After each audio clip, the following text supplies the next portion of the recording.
There with the latest. Camilo, what are you seeing?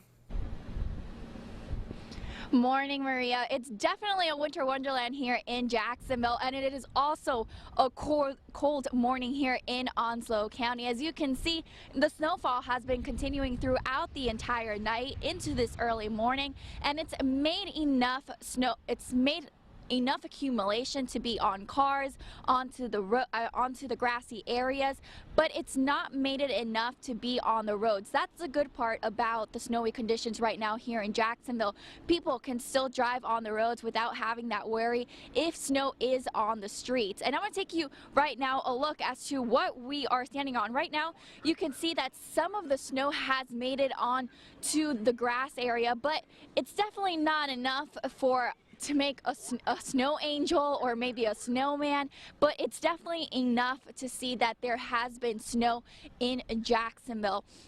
Also, some of the areas here, you can see that it has piled up in more areas than others, but again, it's definitely not enough where you would be able to make a snow angel or a snowman. Ken and Angie, we are actually at the place that sparked it all for Wesley Cannon. We're at his parents' house where you can see they put on a pretty wicked Halloween display. Now, in his own words, Wesley explains how this evolved into his extensive Hollywood prop collection. Growing up, having the interest in the horror movies, it wasn't really about the gore or, anything like that. It was more of the art and the talent in it and how it all was put together to make it look like that. So when I first started collecting, that's where I based a lot of my interest from, just as a kid, and the interest from my past. From the past to the present, Wesley Cannon's home reflects one of his greatest passions. Recently, Cannon gave myself and WNCT photojournalist Carvon Harrington a tour of one of his most prized possessions and greatest loves, his horror movie rooms. Whoa. All right, Carvon, you go first. So this is the first room. This is Texas Chainsaw. Yep. This is a complete Texas Chainsaw Massacre. Everything was used. The mask is from 3D. So I got all the masks from the movie. There was 7 masks made. This particular mask is from the scene whenever he's taking the needle and sewing it to his face. This chainsaw, the inside is hollow. It's gutted. There's 2 fly nuts right here. And what you would do is unscrew the fly nuts, take the front off, and they put a smoke machine inside. Cannon's love for horror movies has attracted international attention. Netflix has been here. There's a sci-fi series that was here. Talk about some of the process and how that went in the filming. The first show came was in 2011. Sci-Fi did a show called Hollywood Treasures. We filmed for just one day. The second filming we did was with Netflix. It's a show called Amazing Interiors. The premise behind the show is that the outside of the house is supposed to look like a normal everyday house, but then obviously when you get in it, it's got like a BAM factor to it. One of the BAM factors of Cannon's collection is something that's recognizable to followers of the now cult classic, The Nightmare Before Christmas. When it bombed, Disney put out an order to have everything destroyed. So you can find very little from this movie. While he's amassed some rare props over the years, these pieces are just a small part of Cannon's overall collection. Originally, I don't think anybody imagined it being this, to this level. I know I didn't. I mean, there's times where just walking in here to get something or to watch a movie on TV, and you look around and you're like, man, where did all this come from? Now, Wesley does have his own business called Hollywood History, online. Now, coming up in our next half hour, we'll take a more thorough look of this display. Live in Goldsboro, Nicole Newman, 9 on your side. All right, Nicole. To our Amber Joseph live at PGV. Amber. Yeah, Shayla, President Donald Trump just landed here at Pitt Greenville on Air Force One. As you can see, he's making his way onto the tarmac. Now, earlier today, he tweeted, "Big rally tonight." And the message he hopes to share with voters here in North Carolina. Of course, you can see him right now exiting Air Force One. The President, Donald Trump, he is now exiting Air Force One, making his way down the steps. Once he gets into that waiting vehicle, he's going to be traveling through the city of Greenville, making his way to East Carolina University. There, the doors open today at 5:30.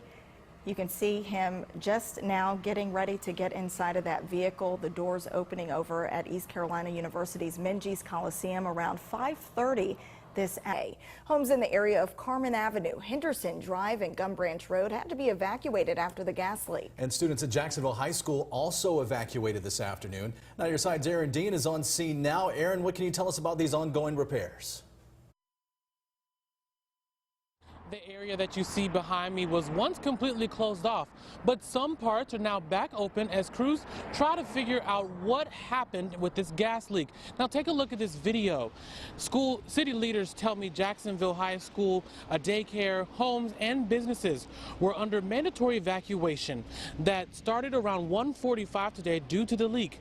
Clyde Avenue and Cameron Drive and Henderson Drive were all blocked off so that crews could get to work. Jacksonville Fire Chief Brian Kelly says one concern in all of this was the wind. We err on the side of caution on these types of instances, especially on windy days like today, that gas can move around, and so again we exercise extreme caution on the side of due diligence. So we've got the gas leak to a point of where it stopped, and Piedmont Natural Gas is going to be out here working to repair that for an indefinite amount of time.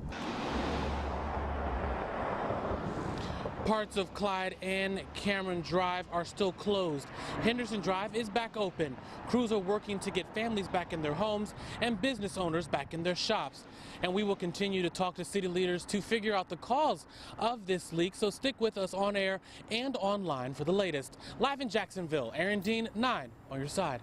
Ken, the Moby Awards focus on projects that combine different modes of transportation into one. Crews here at Albert J. Ellis have spent the last few years revamping the airport. That's why they are up for a Moby Award in the tourism category. Albert J. Ellis began serving Onslow County in 1971. Since then, work has changed to the airport for the better.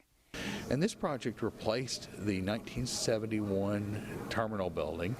Airport Director Chris White is talking about the Albert J. Ellis Terminal Redevelopment Project. This video showcases how crews gave the terminal a modern look back in 2015. The 6-year project also added new passenger boarding bridges and roadways. Gave the airport a fresh new look, also improved its amenities, improved energy efficiency. The changes now have the project nominated for one of NCDOT's Moby Awards. White says the awards recognize projects that enhance quality of life, attract tourists, and boost the economy. Albert J. Ellis has an economic impact of $474 million. We want those numbers to continue growing. Aviation in North Carolina as a whole is almost 10% of the entire economy. Winning a Moby does not come with a cash prize, but the awards recognition would put Onslow County in a statewide spotlight. It brings the entire county and the entire coast visibility. This could be the first time the airport wins a Moby. A previous nomination resulted in an honorable mention. In order to win this award, the airport needs your help by voting. Just go to WNCT.com, click on this story, and a link will be provided to you so you can cast your vote. Voting ends February 21st. Live at Albert J. Ellis Airport, Camila Barco, 9 on your side.